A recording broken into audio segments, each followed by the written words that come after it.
everybody. Welcome to another fun episode of Elements of Fun. I am Joey. And I'm Courtney. Yeah, we are back for another fun episode reviewing another Disney Plus show, a show that both of us were very excited when it was first announced and even shown off at D23 Expo 2021? Two. 22. Yeah, and that's Marvel Studios Echo, the spinoff to Hawkeye, featuring the character Echo from the comic series, more of the Daredevil universe. So, before we get into this, we're actually going to, since the whole show was just dropped all at once, we got 5 episodes. We're just going to talk about the show in whole. It stayed pretty consistent throughout the show, so we figure, we'll mention the episode titles, which were the names of Maya's ancestors, kind of leading up to her and stuff. So, but if you haven't seen this show yet, just letting you know that this will be spoiler filled, so heavy spoilers. But if you haven't seen it, why haven't you seen it yet? The show is awesome. Exactly. It's kind of under the radar to the non-Marvel and comic book crowd, but no. Before we get into it, I'm just going to kind of go over the cast here. It stars Alaqua Cox as Maya Lopez, our main character, Echo, Tontu Cardinal, which is Chula, her grandmother, Beverly Jacobs as Bonnie, her best friend growing up, and if you were watching the What If series, she also played the Kiori, the brand Kiori. the brand new character introduced, so very cool. Morningstar Angeline was Loak, which was one of the ancestors, the one where they did like a Quidditch kind of match. So, and Chosky Spencer was Henry Black Crow Lopez, her cousin, and ran the awesome skating rink, which I want to get back into skating after watching the show. So I know it looks so much fun. Oh yeah, absolutely.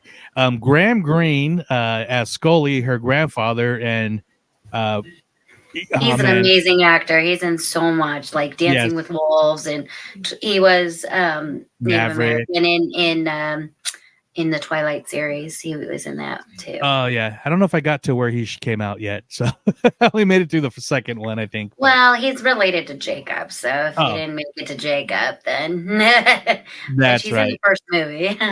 That's right. So, but great actor.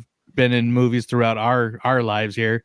The gold diamond in the rough, Cody Lightning, which was the cousin Biscuits, which is awesome. He was great. Love Biscuits.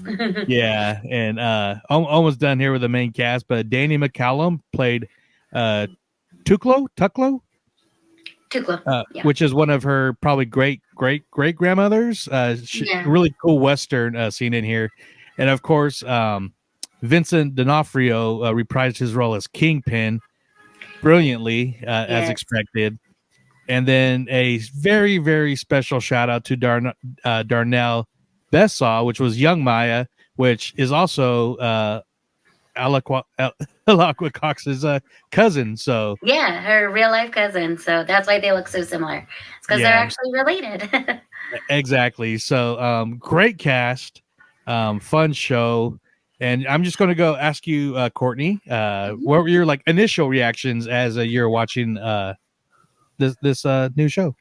My initial reactions was I was very much looking forward to this. I have in the past studied American Sign Language, so I was when she showed up in Hawkeye, I was like, wow, this is a totally different character, and she's gonna resonate with so many people, because she not only is she hard of hearing, but completely deaf and using the sign language, but she's also, I think the actress is actually an amputee, so she has and I think the character, I don't know if they made the character that because she is an amputee, or if it just worked out that she was an amputee as well. So her leg, she has a steel leg that she wears, and so that was very much interesting, watching a character go through that arc of working with what she has through a disability, which we haven't yet really seen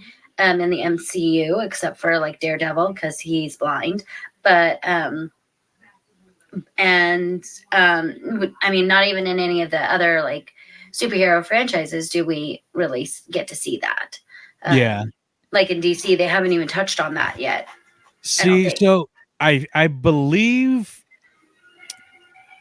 so. Like Daredevil wasn't a big comic that I read, but I did read some of his comics. Plus, he had interactions with like Spider-Man and most of the heroes that took place in like Hell's Kitchen in New York. And so, of course, I saw Kingpin, and I believe I've seen a few books that had Maya, or she was Echo in the comics, and I know she was deaf because in the comics, her powers or her strengths being deaf is very similar to Taskmaster, where she can mimic the moves and stuff. So that was like her strength. But I believe, I want to say she did have an amputated leg as well. So I know when she appeared in Hawkeye, they did get a Native American deaf actress, which her role in Hawkeye was her first actual role ever. Cool. Yeah. And so she was perfect for that. And I assume that her leg was CGI, like Lieutenant Dan. Of course, they've done it before.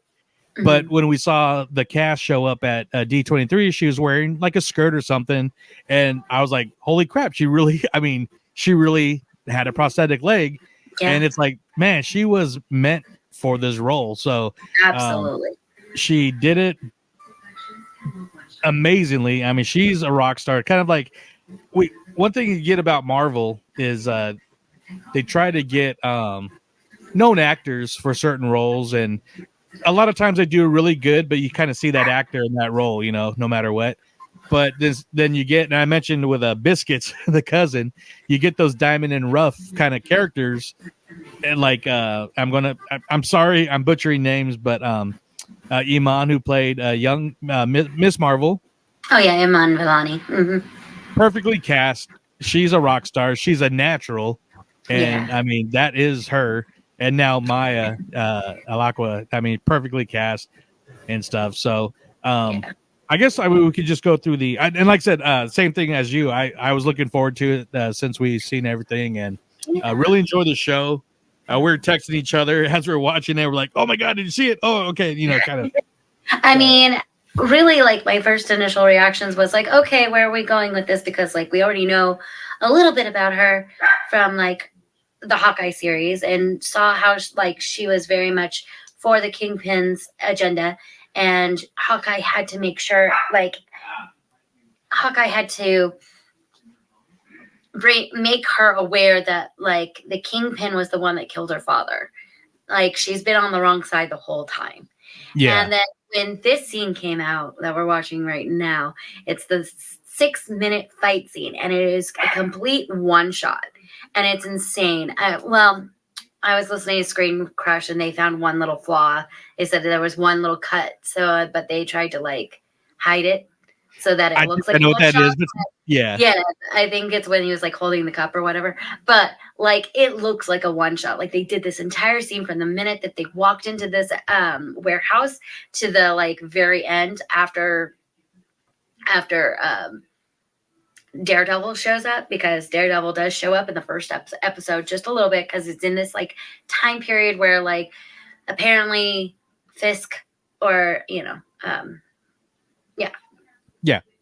or Kingpin, if we were gonna call him is trying to see who he can put up against Daredevil and take him down. So he very much thinks it's Maya, and so like he tested her, and this fight scene is when she got really tested, and it was like basically her first kill. Yeah, and like even leading, I kind of jumped the gun to that scene just because it's so awesome. But I mean, we'll start off with the first episode. It's a very cool, well done flashback on what happened in Hawkeye, without being your traditional like recap. So because they added extended scenes of her as a child and her family, the grandparents, Chula and Well, he's the boyfriend. They were never married. Oh yeah, Scully. Scully. Yeah. But she had 2 kids. They never say who with, but she had 2 kids. And you have Bonnie and you have Maya. And Bonnie was the daughter of her first child, I think, and she died. Like the mom died, and so you just have. So Bonnie lives with Chula, and then you have Maya and Maya's parents, and they're all there together. And Bonnie and Maya are more like sisters than they are cousins, because they were like together all the time. And I can see how that happens. A lot of cousins do that when they're with each other 24/7. You bond more like siblings than you do cousins, especially at the same age. Yeah, or close ages. Yeah, close in age. Like they were probably a few months apart. Really, I don't know. They seem like that. And so then Maya, they're supposed to be sleeping out in this tent in the yard, and Maya, and then it starts raining. Right? It was raining really, really hard. So Maya and Bonnie come into the house, and they're like, "We're so cold. Do we have any hot chocolate?" The mom says no, and so Maya, and she says, "We'll go to the store." Like Maya didn't ask to go to the store, but when the mom was like, "Oh yeah, you're having a sleepover. We'll go to the store and we'll get some hot chocolate." And that's when the accident happened, is on the way to the store. They never made it to the store. And so then Maya kind of blames herself from when she was really little that her mom never made it back.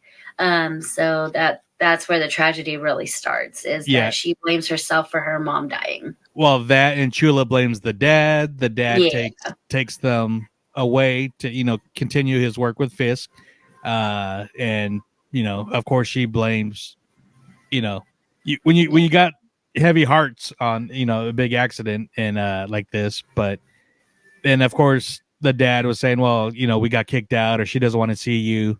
It comes to play later on in the season a little bit more and stuff, but so they go to New York. He starts working for Kingpin. Then we get the Hawkeye flashback when, she gets to the warehouse and kind of gets behind where it's Ronin. Yeah. Which was the Ronin was Hawkeye when he was in his murder spree. Because of the blip. Yeah. And which I don't know why they never said anything about the blip, because like what was Maya doing during the blip? Like what were they all doing during the blip? One of the previews made it look like you saw them during that time. I mean, maybe that should have been in the episode that was cut out. I don't know. Yeah. But with the Ronin, that's like that was during the blip time, because he lost his family. So obviously Maya wasn't blipped. And actually, before we kind of proceed or carry on, you want to mention about we mentioned this was 5 episodes, but it came out that it was supposed to be 6. So. Yeah, we finally got some article. I ran past it really fast, and also our friends over at the Tribe on Walt's Apartment was saying that it was supposed to be 6 episodes originally, but they had some budget cuts, and so they took out an episode. And I was saying that to Joey, I was saying that it makes sense that the episode that got cut was probably called Chula, because each of the episodes are called one of Maya's ancestors, leading up to the last episode that's called Maya, when she's really like coming into her own and kind of like accepts everything. So I don't know what happened, but there was some budget cuts and a whole episode got cut. So, and like I said, that might have showed us the time with like where Chula and Maya's mom was like growing up, and how like they're tied in with the ancestral line from the first Choctaw, because the Native American tribe that they are really focusing on is the Choctaw tribe. So, and they are in Tamaha, Oklahoma. Yeah. Yeah. So. And they got a huge, when the show ended, it was like, we really want to thank the Choctaw tribe of Oklahoma for all their input and involvement in the show. So because they actually sent scripts to the Choctaw Nation to review it and say, hey, is this accurate and stuff. So Yeah, and which, and a side note, like I've told you, and we're talking about Walt's apartment, but I've got Choctaw blood in me, so there's a little bit sense of pride as this episode was going, or the show was going, and yeah, it was very cool. So, and I think it represented that very, very well. yeah, absolutely. So, I know we're kind of all over the place here, talking about 5 episodes at once. Yeah. So, but before we kind of continue, because we're talking about her first fight and kill after she was already kind of working for Kingpin, or was raised by Kingpin, Uncle Fisk. Uncle Fisk. But like you mentioned, each episode was named after one of her ancestors, starting with Chafa, which was the first Choctaw. And what it kind of shows off is, were they aliens? It shows off their origin story. Yeah. So I'm not quite sure. So it looks like they were aliens, like made out of wood or something like that. But like I'm not really familiar with the origin stories of the Choctaw Nation. I don't know if you heard any stories of the origins, but like I know every tribe or something like that has origins of their story. Yeah. But that it very heavily focuses on that story and how this one woman kind of just like their home was crashing down on them, and she rescued them and made them come down to earth and become human. And so they weren't like a really human. Cave or something. Yeah, out of a collapsing cave, and then they just kind of settled in Omaha or whatever, or Oklahoma. Not Omaha. That's Nebraska. Sorry, Oklahoma. Yeah, but also it did say that like all of the journeys of the ancestors mirror what Maya's going through. Yeah. So the beginning of the Choctaw Nation through Chafa was like her opening her eyes up to the fact that Kingpin is the one who actually killed her father, and she's been on the wrong side the whole time. And so she comes home at the end of the first episode to basically, she thinks she's killed Kingpin because at the end of Hawkeye, she shot him in the face. Yeah. And so she's looking to take over Kingpin's empire. So she goes home because she knows Black Hawk is working for him or something like that. She wants to stop the train with something. Yeah, because that's where her dad was doing there until he expanded to New York. But like Fisk is everywhere. And, little rural Oklahoma is a perfect little starting spot for the business. I'll just say the business, the family business. Yeah, and she mentioned it a couple times, but basically she was gonna. This was a revenge story, basically. Yeah, it starts off is a revenge / finding yourself, and which I thought was really done well. And but in the second episode, Lowak, that's another warrior. These are all just female warriors that just stand up, when the time is needed, and basically Lowak stood up in a Quidditch type. Is that Lowak? I think it's more like it's Lowak. I think it's more of a like field hockey, like it's like Quidditch field hockey. Yeah. It had sticks and a lot of people running around and hitting things. So let's just say that. And then Tuklo, which it starts off as an awesome like silent film western. Silent western, yeah. Yeah, and I mean, I'm not really going to get into what each episode is, but it highlights one of her ancestors. And after, I think by this episode, I was like, okay, I see where it's headed. Yeah, with Maya. Taloa again is the next episode, and that's Chula's mom. No, that is Chula's daughter. So that's why I say that like we're missing an episode here about Chula because it skips a generation basically, because we don't get an episode about Chula, but we get an episode about Taloa, and that's Maya's mother, who apparently was always deaf. So like Maya was born deaf. Probably because she had one deaf parent and not another. So Chula has always had sign language, like even way before Maya even came. So, and that plays a big part with Fisk too, because he only learns one sign the whole entire time that he's been raising Maya, and she learned sign from her dad. So that's how she knows. But Kingpin never really learned how to sign. So then he brings in these contacts that like interpret for him because having an interpreter didn't work out so well. Yeah. Or at least for the interpreter didn't work out so well. Because she got unalived. Yeah. And Your services are no longer needed. oh dear. So, but what I was saying is like, it just kind of felt weird that we skipped a generation. So we didn't get to see the grandma, but we got to see the grandma give birth to the mom.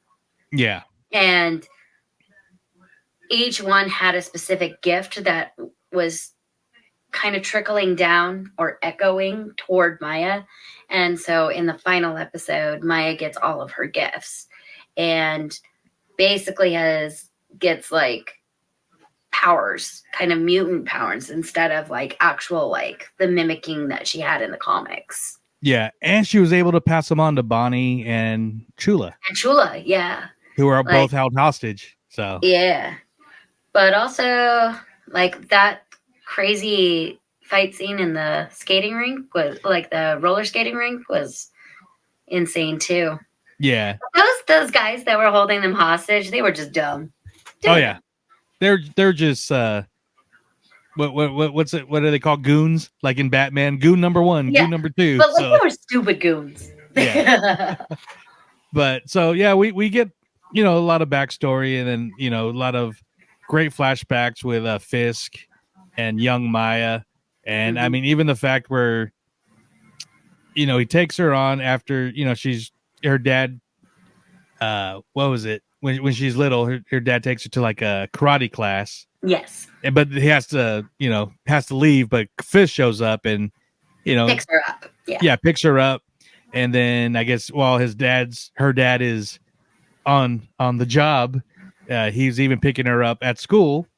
Yeah. And one of the coolest scenes, and this scene, no pun intended, but echoes probably one of the iconic Kingpin scenes from the first season of Daredevil, where he, the thug meets the limousine door. Yes. But yes. It's been a while, but yeah. Yeah, but Maya wants a hot dog as she's walking out of school.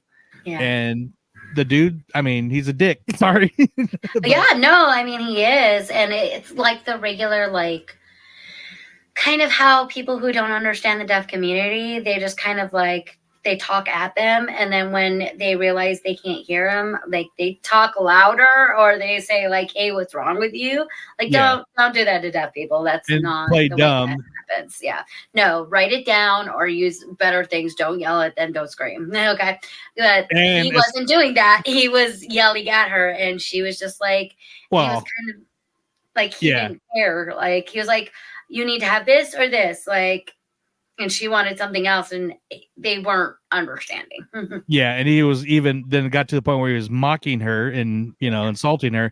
And so, first of all, number one, don't do that. No. Number two, don't do that in front of Kingpin. So once Maya gets to the limousine, I can't help but like try to imitate him because I just love I love Vincent's delivery of Kingpin. He's such a great actor, but just like, I'll be right back, and chases a guy down the alley and beats the crap out of him in traditional Kingpin fashion. I mean, this is definitely the most brutal show on Disney Plus. Are you sure? Because the scene in Falcon and the Winter Soldier when he's like beating on him with the shield, that was pretty graphic too. Yeah, but he did that once. Yeah, and then they took it out. I didn't even do my rewatch on that, so yeah. So it was just a little less bloody, let's just say. Yeah. But this one was, punch, punch, punch, punch, punch, and then just the audio of the blood splattering, the blood all over his white suit, and then just it's everywhere and dripping off his hand, like literally dripping off his hands. Yeah. His hands are shaking, like. I mean, you can see the intensity, and he's such an intense actor, not just in this role, but everything else. And everything he does, he's such a method actor. Like if he gets into something, he's like Jim Carrey. He'll stay in character the whole time. Yeah. And so what's he do? Grab a phone. I need a new suit. I don't want to see her. I don't want to see Maya like this, and he looks to the left, and she She's watched the standing whole right thing. there. She's standing right there. What And does she do? she comes over and kicks him. It's great. Well, not But, Kingpin, but yeah, no, she kicks the hot dog vendor because she was Yeah. like, yeah, that's right. Don't make fun of me, you Yeah. know? And so then that's when Kingpin realized that, like, she can take care of herself and, like, she could be an asset to the company. Like, he Yeah. doesn't have to hide anything from her, is like Yes. his feeling of it. You know what I mean? Even though, like, she's just a kid, like, he should be hiding that stuff from her. Oh, absolutely. So then we kind of, fast forward back to the scene we started with where she's on her first official job, where they go into that warehouse. Was it a drug deal? I mean, I want to say, yeah, it was probably a drug deal. yeah, and it went wrong, and then obviously she realized what's going on. She's shocked. Then all of a sudden it snaps. Defense She's mode just goes in it. on. Yeah, and this was a great fight scene. We showed a little bit of it earlier. This rivals like a John Wick fight scene. Oh, for sure. But like you said, I think it was like we found out it was to bait Daredevil. Mhm. And so, Daredevil jumps in, they fight. She holds her own. It was a good little scrap until he does kind of knock her out for a little bit. But A then little bit, yeah. But when she comes to, Kingpin's happy. Yeah. Because first of all, I find out she didn't die. She fought Daredevil longer than anybody that he sent in before, and he knew that this was a good chance to, and that's all we get for Daredevil because we know we're getting born again soon. So the other thing is like I loved how this episode, whenever we went from like seeing the big picture from around Maya to like Maya's point of view, the sound cut out. Yeah. You're just as deaf as she is. And it's great because you have no idea what's going on. You're just watching everything around you. And it just gives that and all you hear is like a heartbeat. It was like crazy. It was awesome. I loved the way that it was shot, like throughout the whole entire thing. Yeah, they did a great job of not just, signing, and like big kudos to the entire cast for, going so deep and wanting to really like no, if she is our family, we would no sign ASL, and so that we want to do that. We've seen a video of their first Zoom call, and everybody already learned how to say I love you or hello or you got the job in sign, like they signed it to her. Yeah, it was great. Yeah, so that was very cool. And then not just that, but like the tech with Fisk, and then the interpreters. I mean, just the way they kind of bounced it around, because to keep us on our toes as an audience. But like you said, we got her point of view. The sound went out, and stuff, and so it was like that throughout every single episode. It wasn't just the first episode. It wasn't just the second one. But every time that we would go through Maya's eyes in every episode, it was consistent that the sound would drop out. Yeah, and you would just hear like heartbeat or something, or like one little sound, or if it would be muffled or something. Yeah. So I love that we did get this long flashback in New York, but I love that the show took place in just like rural, middle America, Oklahoma, and that's where the majority of the show took place, in this small little town. Yeah. And Deal's going through the skating rink with the cousin and everything, but just seeing the awkwardness and everything with the family. I don't know. That was heartbreaking though. So the family, like their interactions were always like heartbreaking because you could see Chula, which is so broken from losing both of her kids. Yeah. And even like Henry, the cousin, Black Crow Lopez. Yeah. And like every time, like he knew, he's like, oh, I'm so happy to see you, but this isn't good. Yeah, exactly. He knew exactly what was going to happen. And you could see it in his face. And I mean, this show did have some really intense and emotional scenes. And that's why I'm so glad, like, when they inserted Biscuits in here, because he was the comic relief, and not just like the comic relief, but perfectly timed.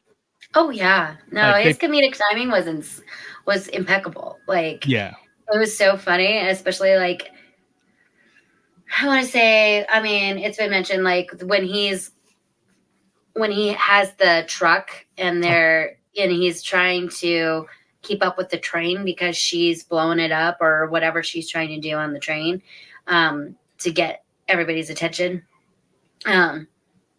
He's just so funny because he's like, I can't see her. And then all of a sudden this like light goes off and he goes, oh, there she is. And then he goes like across the field. He was like so far away. Or even like the truck's so beat up, and it's Chula's truck for work. It's Chula's truck, and she sees it, and she's like, and he just looks at her like, and just. He had to sell his PlayStation to get it fixed. I know. That was hilarious. It was over the ham radio. So did you have any like favorite episode or favorite moments or? I really did like the first episode with the whole recap of Hawkeye. I thought it was very well done with not just giving us a whole recap. Like that definitely set a really good tone. But other than that,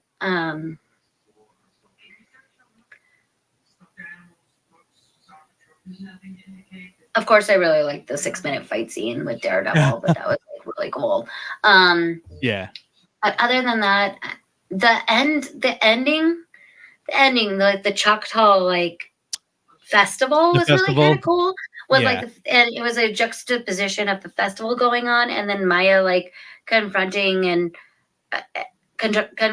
Fisk and his goons and trying for it not to like blow up everything. But like that was kind of a cool juxtaposition character thing. That was a really cool scene. I mean, I liked the series as a whole. I thought it was very refreshing. Yeah. And like I said, it's centered around a disabled character that we haven't really seen that before. And they really got it authentic with the American Sign Language. She, Scully made her a whole new leg. I wasn't really sure why she needed a whole new leg, but she made her a whole new leg. I think the train. It got crushed and like what did it? Yeah, where the trains latched together. Right, okay. Yeah, she used her powers to get out. Yeah, right. I guess there was so much going on, so I didn't see it get crushed. But I was like, she needed a new leg. He made her a new leg. Like there wasn't really a whole lot of like questioning of why she was there. It was like, your family, you're here, we're gonna help. Yeah, and go really see your grandma. Go see Bonnie because they're gonna be mad if you don't go see them. Yeah. Even her temporary leg that Scully made was pretty cool. Had the hidden knife blade. In the shoe. Yeah. That's cool. That was very Kingsman. So, or even Get Smart. Yeah, except it wasn't a shoe phone. It was a blade. Right. For me, like you, I enjoyed the show as a whole. I know it hasn't been getting the greatest ratings, which usually ratings don't matter to me, but it's like we've been burned on so many shows that we liked on Disney Plus. Yeah. That it's like anytime I see that, it just kind of pisses me off. But if you haven't seen it yet, definitely check it out. But I mean, I guess a lot of it is to superhero fatigue is what a lot of people are saying.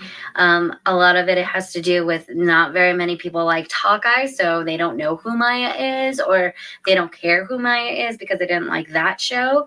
Yeah. I loved Hawkeye. I love this like street nitty gritty like MCU. I like that version of it.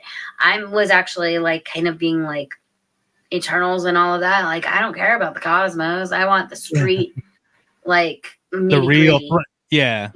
Because I liked Jessica Jones. I liked, all of the Netflix shows. I liked Daredevil. And because of this show, like when Echo came out, they officially released all those Netflix shows on Disney Plus. So and they're now canon. And they're Did now you see that Foggy and Kate are coming back? Yeah, I think her name is Kate. I can't remember, but like those characters, like those actors are coming back to reprise their roles. Yeah. Now. Which do we get Rosario? Because she was like the she was the nurse. Yeah, she was a connection between all the episodes too. Yeah, so and she would do it because she loves that role. you know, Then she would be a three-peat one. Oh no, I don't know if she's done Disney. Has Haunted she done Mansion. a Disney? That's right. So she would be three-peat with Boom. Ming Na Wen. Yeah, Yes. let's And go. Rosario MCU. Dawson, Disney legend. Here we go. Yeah. But I'm sure she's on the docket for some time down the road. Her Ahsoka was amazing. I enjoyed Hawkeye, but I really enjoyed that the Daredevil Defenders universe, the Hell's Kitchen. Yes. So I liked all of the episodes except for Luke Cage. I couldn't get through Luke Cage. I think I got through season 1 and didn't pick up the season 2. Well, I definitely need to do a rewatch of like the whole thing. So, but I think definitely before Daredevil Born Again. Yeah. I did love, of course, the first episode. I loved all the episodes. Since we already talked about the first action scene and the first fight, I love the whole thing inside the bowling alley. It was cool. Yeah. From not only the escape, but even the when Bonnie shows up because she realizes something's wrong, goes around the door, and makes herself in because Henry's held at gunpoint, but then they release him, and he's like, oh no, we're doing this audit, that's why we're closed and all this stuff. But he's signing on his leg, like, get out of here, leave, right? Yeah, because the other ones don't know sign. Because why would they? And again, another brilliant thing of just being able to learn American Sign. I mean, yeah, because then you can communicate and nobody else knows what you're saying. Yeah, exactly. So from that scene to when she gets caught because she could jump on the phone too quick. But then from the escape, the fight scene, the another pretty gory thing for a Disney Plus show. But when who was the main goon that betrayed him? Vicky?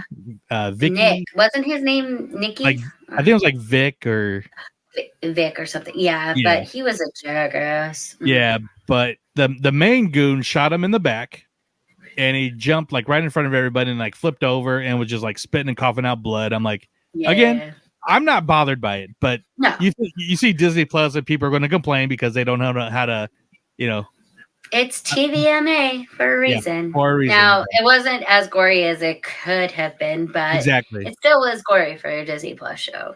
Yeah. Then getting the phone call. So it's just like, oh, okay. Then, Henry he knows what's up. He's like, there's only one thing that can get them to just do that. And Maya's like, no, I killed him. He's like, are you sure?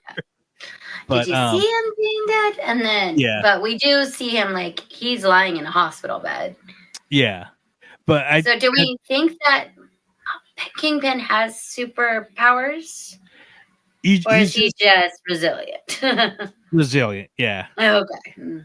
And because there's been like some talk that like maybe Kingpin has some superpowers because he heals really fast, but like also they said that like really you could see that it just grazed. It wasn't like a full blown shot to the face, but I mean from the distance we saw in Hawkeye, it looked like she point blank shot him in the face. Yeah, but it was dark. So I don't know. It was, but she's an excellent marksman. She's been trained as an assassin. She's not going to miss unless she wants to miss. She's part stormtrooper. I don't think her aim's that bad. I mean, I totally see that. And without getting, I mean, so many people can like really deep dive, but it's like, even if you're so mad at somebody that you can, that you're willing to shoot them at point blank, you're still slightly. Even though she was so mad, about with her dad. I'm sure her hands were trembling and stuff like that, but still, she's a trained assassin. Yeah, but her emotions have gotten in the way plenty of times, even before that. So, but then another scene going back to her and Fisk was that whole episode, that dinner scene.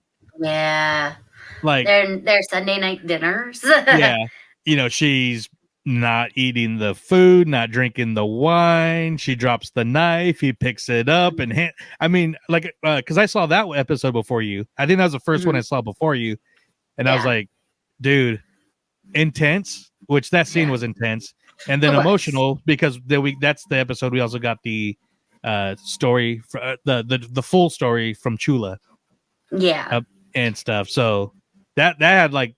That was an emotional roller coaster for that episode. Yeah, and I get it. Like she sees him as an uncle. She saw him as a hero when she was little. So because she didn't know that he had ordered her father dead. So they had these Sunday night dinners, and so she probably used to eat everything and not even really realize it, especially since he thought she was on her side. But then when she shot him in the face, is he trying to get revenge? Is he poisoning her food? Did he put something in the wine? That's what I was thinking about.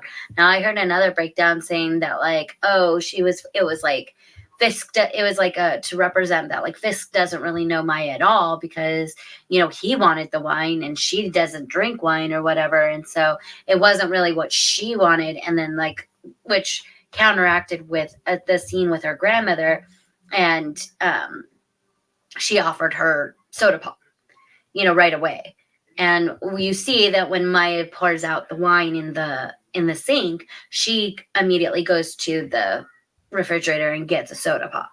So they were saying that it was a juxtaposition of grandma knows what she wants, but Fisk is trying to implement what he wants onto her and doesn't really care who she is. And I think she was just being cautious because she's like, I think so too. I read it more. She was like, this guy could kill me at any moment. So I'm not eating what he gives me. I'm not drinking what he gives me. I'm not doing nothing. Yeah. And he's like, if I wanted to kill you, I'm not going to poison you. I'm going to make you hurt. That's Kingpin. Yeah. Because when he's ready to kill her, he's ready to, and as we find out in the finale, he's going after all of her family, Yeah.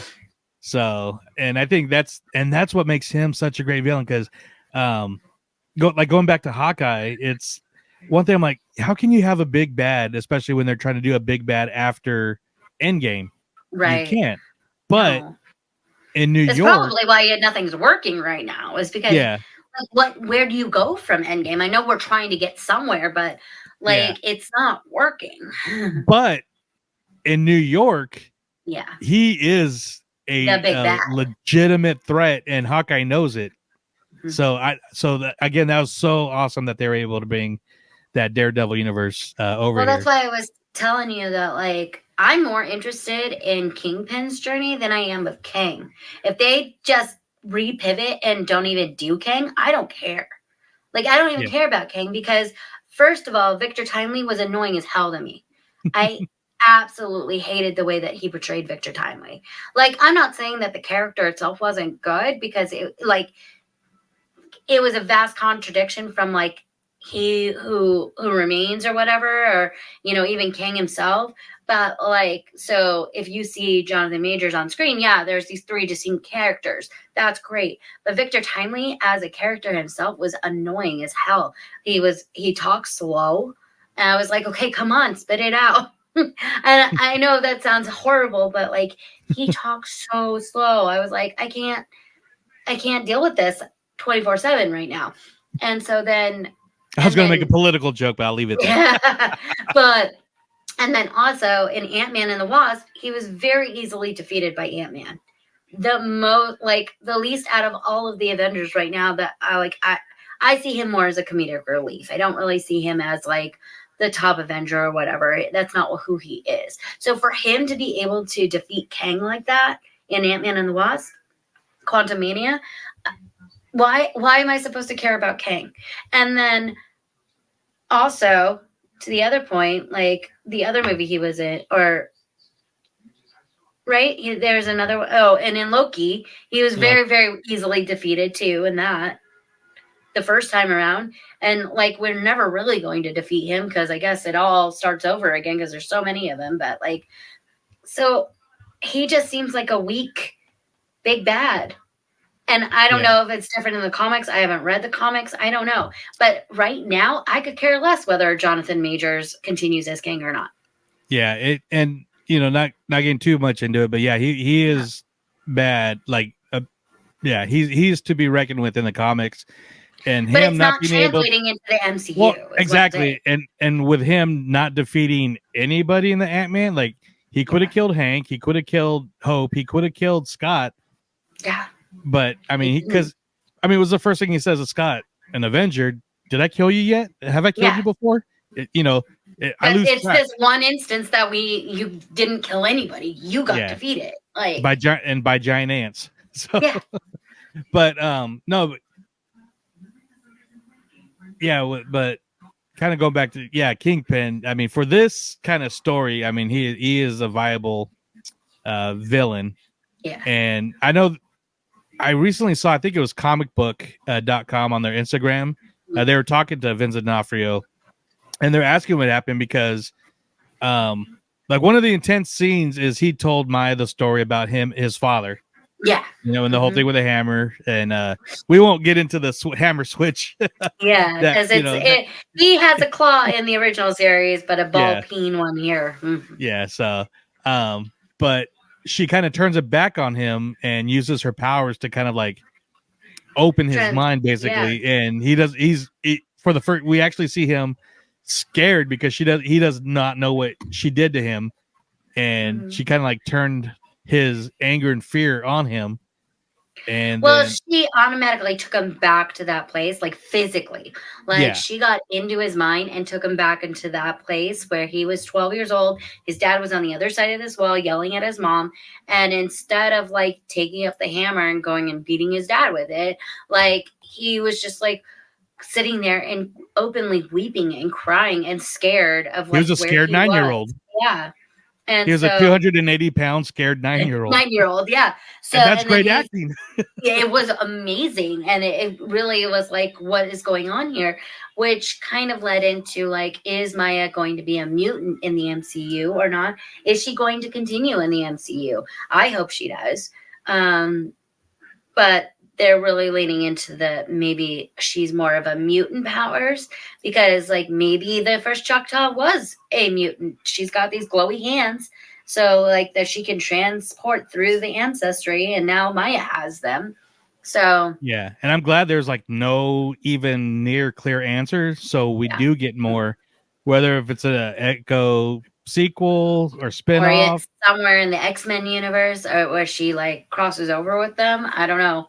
Yeah. Or like somebody said, Battle Worlds, if she shows up in there or whatever. I don't know. We haven't really gone fully into Battle Worlds. Everything is just up to the Kang Dynasty, but that's getting rewritten, so who knows? Yeah. So. And I'll just tell people, like, we love this show, but we are in no way Marvel fans. So for a deep dive, check out our friends at the Tribe from Walt's Apartment. They're going to be. We don't have the background in the comics, so I have no idea. So they're going to be doing their deep dive real soon, and I believe they might be going live for that. So definitely pay attention to Walt's Apartment. But we do get, Maya saves the day. Everybody's all peaceful and happy and together and everything, and she looked like she's headed out. She's not going to take over the business, become the queen pin, as she said, but. It still looks like she's still going to be on a road. I don't know. She was going to go out, but then she came back in and she joined them for like the family dinner. Yeah. Chula and Black Hawk and Biscuits. So yeah, Biscuits. I love Biscuits. He was funny. Yeah. So we do get a post-credit scene with Fisk, in the limo going back home, to New York, watching the news. Mm-hmm. And I guess this is before he has even decided to run for mayor. Yeah, because David, going back to the Tribe, Blurred Hulk, is excited for what this showed off here. There's a comic series where Fisk, Mayor Kingpin. Mayor Kingpin. Well, it didn't. That kind of like, wasn't he running for mayor like in the 4th season of Daredevil? I don't remember. Thought he was gearing up. So I'm thinking maybe this like little insert is like somewhere in the past, and then we're gonna get Born Again as the like a little bit after that, because I swear he was running for mayor or something like that in that. I don't. Seasons of Daredevil. I don't. I mean, it's been so long. I really don't remember. Yeah, I'd have to go back and rewatch. I don't know. But basically, the news is talking about like, the election's coming up, and there's no clear candidate, and the people of New York, everybody's game, anybody's game. They would vote for anybody, and his eyes get kind of bigger and big. You kind of see what's going on, and that's it. So this is going to definitely lead into Born Again. A few days after, like I said, he was talking to Comic Book, very credible source for anything geeky and nerdy. Yeah. But he says, Vincent D'Onofrio, his take on Kingpin's ending in Echo, I don't think he's changed. I just think he's enlightened, Yes. which makes him more scary than Very if, much more if scary. Maya cleared his mind Well, and because changed now him. he's aware that people with powers are out there, and I mean, obviously, he always knew of Daredevil, but now he's going to be aware that like there's a Spider-Man guy, out there. There's this, Jessica Jones who has powers. There's the Iron Fist that has powers. Like he's going to be more aware of these street level people with powers, and that's going to make him very dangerous. Yeah, I am so sorry. This is totally side tangent because I'm still on the comic book Instagram, but they're posted this like Lego Mario Kart that's Bowser's Castle that's totally Oh, lit that's up. cool. It lights up. What the heck? Yeah, Crazy. and they had the cars going around it. So No, that's cool. little side tangent. Sorry, people. No, but I That's what mean, this is for. yeah, absolutely. But I mean, I know we didn't like really do a full like breakdown of each episode and stuff, just what we liked and everything. But I mean, again, we liked the show. I thought it was great. Yeah. I'm just going to go over the what I like to do are the IMDb ratings per episode. So the first episode, Chafa got, and this is all audience scores, 7.2. Which is a very solid start. We were talking about on our Percy Jackson show that 7, 8, 7 is really good. I think 6 is still, decent. It's enjoyable. Yeah, definitely. So episode 2, Loak got an average of 6.6. Oh, people didn't like Loak. Not as much, but I mean, after that first episode, which was such a intense. It was, yeah. It was like a real shocker, kind of thing in there. Episode 3, Tuklo got 7.0. Okay. Episode 4, Tolo got 6.8. So just under 7. Still solid episode. That was that emotional one, though. Yeah, so. intense and emotional. Mm-hmm. And then the finale, Maya got a 6. Well, that also could be a little bit that people were thinking, the last 2 episodes were about 30 minutes or so. Like a little over 30 minutes, probably about like 34, 36, whatever that is. Yeah, and with credits and yeah, they were a lot shorter than the first 3. And I did hear some people complaining that like the first 3 got like other scenes. They were outside, they were walking and talking, they had a train, they had this the roller skating rink, they had other sets, whereas the last 2 episodes was just like people sitting in a room and talking. So you could definitely see where the budget cuts were. Not that it didn't make for interesting television or anything, but because like to me it was very consistent. It didn't do that like first 3 or on the like had you riding high on the first one, then kind of like plateaued 2 and 3 and 2, 3, and 4, and then came up on 5 and then came down on 6. It didn't have that where like kind of like Falcon and Winter Soldier, Loki season 1 definitely did that for me. Like the 5th episode was always like where like all the action was, and then 6 just kind of like left you being like, that was it. Yeah. What? So I definitely think that by that standards, MCU kind of broke away from that trend, because like all of their episodes, all of their shows have been like that, where it like brings you up and it's really good, and then it plateaus, and then it like, or it sinks down by the 3rd or 4th episode, and then the 5th season is where everything happens. It's the penultimate. Everything happens there, and the 6th is just like, okay, well, we ran out of money, or we decided to stop there, or something. You know what I mean? So yeah. And you could tell where they kind of, like you said, either the budget ran out or had to make cuts. But that being said, still a very enjoyable. This all during COVID. Like they shot it during COVID. Yeah. So maybe people got COVID. And they could only be like in that one little room with these 2 actors. You know what I mean? We don't know what happened on that set. Or instead of a full crew, they had one cameraman for the entire. Exactly. We just don't know what they were working with.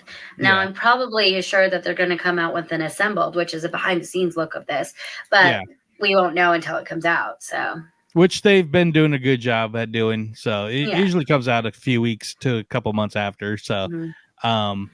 but all that being said, I think they did good with what they had to work with. Yeah. Mhm. Very, very fun show.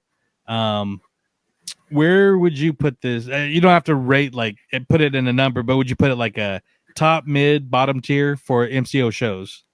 Oh, it's in my top MCU. MCO, we're going to Orlando. No, yeah, hey. No, I would definitely put it up there with WandaVision and I don't know. I really liked Moonlight and I liked Hawkeye, where a lot of people didn't. Yeah. So I mean, I would definitely probably put it up, but I would probably say my favorites are WandaVision,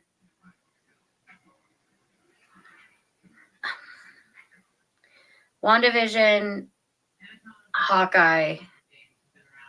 No, WandaVision, Echo, Hawkeye, and then like round it out with Moonlight. Okay.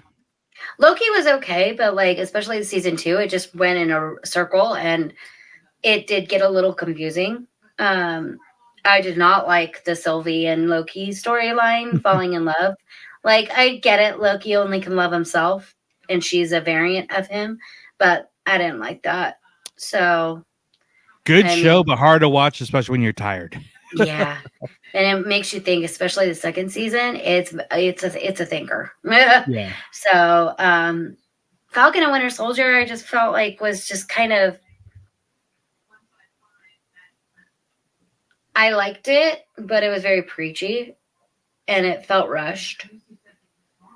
And unfinished a little bit. I feel like it could have gone more episodes to really round out the storyline. I hated She-Hulk. I'm sorry. She-Hulk, I hated that. It painted men and women in just not the very greatest of lights. And the fourth wall I didn't have a problem with, like breaking the fourth wall. Like I thought that was funny. But like the story, she did nothing. And then she just didn't do anything. And then the whole like breaking out of Disney Plus and going to talk to Kevin Feige, I was like, why? And I know that probably happened in the comics, but I was just like, it didn't make any sense. And as funny as it was at the time, just the dumbing down of Daredevil. Yeah, no. But yeah.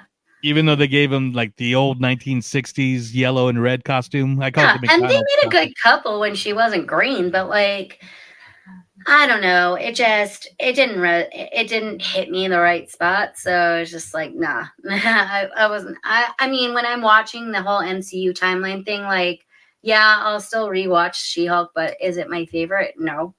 I would put that down with like Love and Thunder. Like, it was awful. And where would you rank it? Well, and real quick on She-Hulk, I just saw recently today that what's her name? I forget the name. Oh, Tatiana Maslov. Yeah, she doesn't even think it's gonna get a second season. Yeah, she just mentioned that publicly mentioned that she doesn't think it'll get a second season. That we blew the budget on the first thing, and Marvel's like, no, thank you. Nah, yeah. So I do put this. I'm going to have a hard time doing a full ranking. WandaVision's also number one for me. You can't touch WandaVision. It was just so insane. Original. Yeah, of a show. Can't touch it. Yeah, and everything's So WandaVision, Miss Marvel, number 2. I love What If, even season 1. I'm throwing that in there, even though some people might not count it as MCU. I mean, I count it, but it was just like there's so many. Like, yeah. I mean, we could do a whole episode like naming off all of the MCUs and like ranking them. There's just so many of them, but like I wasn't gonna name every project. Yeah. Then this would be 4. Echo would be number 4. Then I also enjoyed Moon Knight too. I know the popular ones, Loki and everything. I think people just love the character, which rightfully so. But I'll just do my top 5. And the ending of the second season, yeah, it was like the best storytelling, but like it just left me confused and like in a circle. So it was just like Yeah. Yeah. And I think actually Echo was better storytelling than Loki. yeah, it To be was quite great. honest, it was great. Yeah. So also, we'll end this real quick, but this was the first, not just MCU show, but even like Disney Plus that we got the lump drop, Mhm. full drop at once. I know there's a lot of debate on why they did that, whether it was they didn't have faith in the show or it was going to be a hard show, like with all the reading that people had to do. I think they would think people would have a hard time staying interested. As I don't, but I mean that's just what I've heard from people. That's not us. I think with the issues of, not the issues, but like some of the backlash that Disney Plus has been getting for a while, and even like Iger's mentioned that they got to reevaluate some stuff. Yeah. I think they just wanted to try the full season drop on Yeah, they something, could've. and this might have been the perfect show to test it. And that's Especially what I for think. an MCU, because there have been like Disney Plus original shows where they've just like dropped it all at once, Yeah. or other ones that they've dropped weekly. So, I mean, they've tested it out on other things too. And even with a What If, they did the Advent calendar to New Year's. Yeah, they did one a day. Yeah, so I think they're just testing the waters on what they could do. I thought, I mean, even though it was great and wonderful for the tribe to have daily content and stuff like that, but I felt like it was maybe that was a little too much, dropping one a day. But it's just because especially during Christmas, it's like I can't watch it. I'm doing stuff at Christmas. I mean, we went to Vegas and we didn't even get to watch two of them. You know what I mean? We had to catch up afterwards. Yeah, but that got stuck in Vegas. Oh well. But the life. But I mean, yeah, I think we both like the show. We definitely want to see more of Maya, and I would like to see another season of Echo. I want to see the family again. Yeah.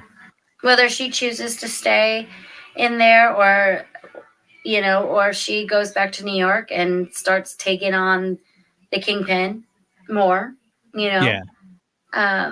Join forces with, Daredevil. Take him down. I don't know if she does team up with him, but that would be an awesome, like, kind of team up. Him being blind and her being deaf and an amputee. That would be really kind of cool to see how they work together. Oh yeah, absolutely. So, yeah, I think that's unless you have anything to add on Echo or. No, I think it's all been said. I just don't believe the harshness. Echo was very well a very well put together series, and I think if anything to support the Choctaw Nation and people with disabilities, please watch it so that they're seen, so that people with disabilities are seen in these type of shows. Yeah. Otherwise, they won't make them anymore. So just exactly. Watch it. It's a lot of reading because everybody is signing, but a lot of them are, saying it while they sign, or they're, whispering under their breath. So even if you don't have captions on, I mean, they put captions on it for you just to watch, but like, yeah, I watched it with captions so that I could see everything going on and actually understand. Yeah, and I don't, except on rewatches, but all the signing was naturally captioned. But and again, another big kudos to the cast. Like we were talking about it, just talking on the phone after the show. It's like, the actors did a really good job as vocalizing what they're signing. Yeah. But Chula, the grandma, to me looked, from what I've seen from people that I know that are deaf and speak in sign language, she was doing more of the whisper. Which they don't really do. Well, I mean, it is natural, and when they're talking to people who don't really sign, they will do that whisper. Yeah, for themselves. I think it's like a reflex. It's more of a reflex than something. So yeah, but no, check it out. Let us know. We'd love to hear some comments. So be sure to subscribe. We'd appreciate that. I should throw that in the front. at the beginning. Subscribe and turn notifications on. Smash that bell, hit the like, do all that YouTube jargon. And you mentioned we were in Vegas, so that'll be a Yeah. little segue on the next video showing up. We got, I think, 3 videos coming up from 3 our videos. Vegas trip. Mhm. So we're breaking it up because we did a lot.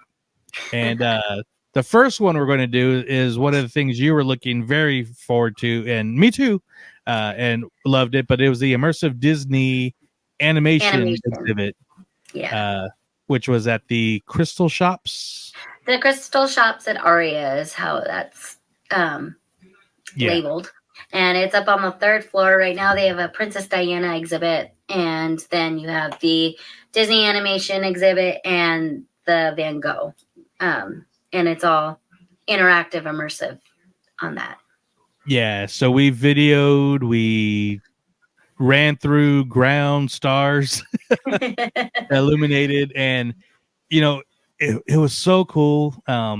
So we'll be sharing that very shortly in our opinions on it, and of course, what we thought was, I think we both kind of thought this was kind of like a hidden gem of the strip, but oh yeah, Stranger I Things- actually thought it was going to be. Oh, well, that is a hidden gem, yes. But I thought this was actually going to be off the strip, the animation exhibit. But it's actually on the strip, so it's even better. Yeah. So, and the video, as cool as I think they came out, they just doesn't do it justice. So Mm-mm. if you're in Vegas and you're a Disney fan, check it out. But that video will be coming out soon, right after this. But let us know what you guys thought about Echo. Yeah. Do we have a idea what the next Marvel show is? I want to say no. No, because usually they announce something after, but I haven't heard anything. I think the next thing. Well, they're gearing up for Daredevil: Born Again. I'm not quite sure when that's coming out. I don't think we'll get anything this year. I think this is the only thing that's slated to come out this year. Otherwise, they're focusing on the movies. I'm not even sure what The next movie's Deadpool in the summer. Deadpool, yeah. So that's the next MCU movie that we're getting is Deadpool. Well, cool. So I know the next thing we're doing, other than the Disney, but we are 2 episodes left for our part 2 of our Percy Jackson review, which another great show on Disney Plus. So, and we will please watch it because we don't want it to be canceled. No, it's a fun show, and we're going to have a special guest on that. So we'll share that later. But no, I guess until next time, we need a proper we do send off. So, but until then, yeah, we will see you guys next time, and have a good evening or morning or afternoon, whenever you're watching it. All right, guys, thanks for watching. All right, bye.